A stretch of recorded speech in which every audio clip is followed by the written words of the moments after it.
I thought I would be done with all this online virtual service stuff, but my optimism was very short-lived. I still remember the first Sunday we went back to regular services after weeks and weeks and weeks of meeting together in our homes and not in person, and I just wanted to sit back and listen to the singing in the auditorium as it rang out.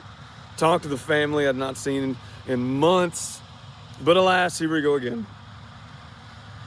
For the Union Hill Church, I wasn't planning on uploading a video tonight. The elders gave me tomorrow off, if you want to know.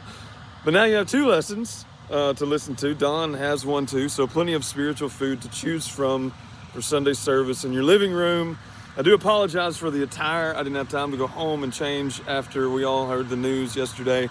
But if you get to wear your PJs as you sit on your couch or in your recliner at the breakfast table slurping cereal, then I get to wear my work clothes and it'll be fine. And I promise this will be shorter. Some of you have told me I'm getting a little long-winded in my old 40-year-old age, so stay with me for a few minutes as we discuss some things. For what is your life? It is but a vapor that appears for a little time and then vanishes away. James 4 and verse 14. Too many Christians don't want to go home. They want to stay here.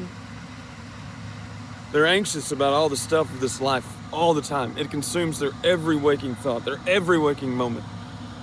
They're not anxious about getting to the eternal stuff of the next life. They're anxious about the temporary stuff of this one.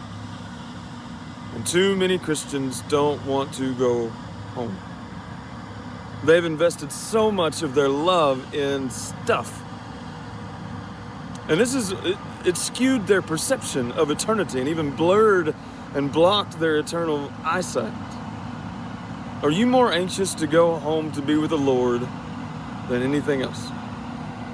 Now don't get me wrong, I have stuff in this life that I love. I have a wife that puts up with all my faults, and there is an unquestioned faithfulness and love and loyalty that I would love to see go on and on and on and on. But it won't. It will end someday when one of us goes home. I have kids that I want to see grow up. I have grandkids that I hope I get to see one day. But I'm not going to stay here. They might not either. The hard truth is, they will go home or I will go home.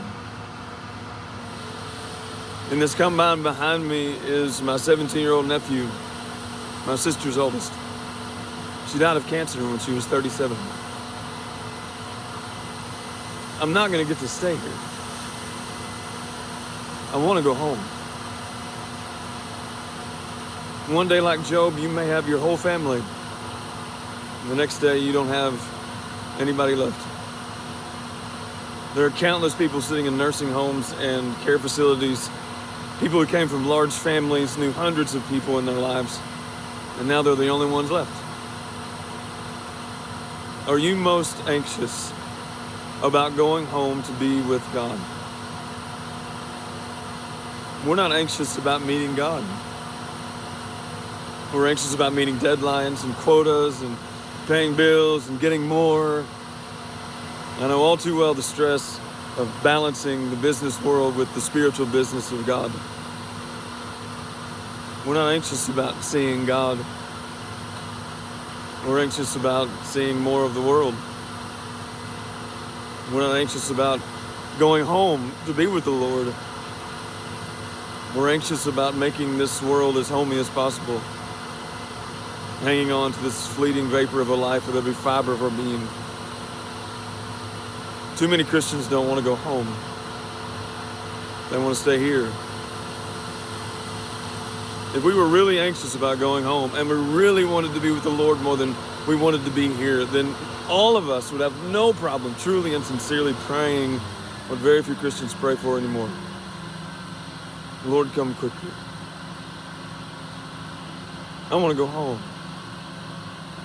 Whether that's tomorrow or 50 years from now, I hope I'm as anxious to see God as I am right now. Do you want to go home? Or have you made this world too much of your home already.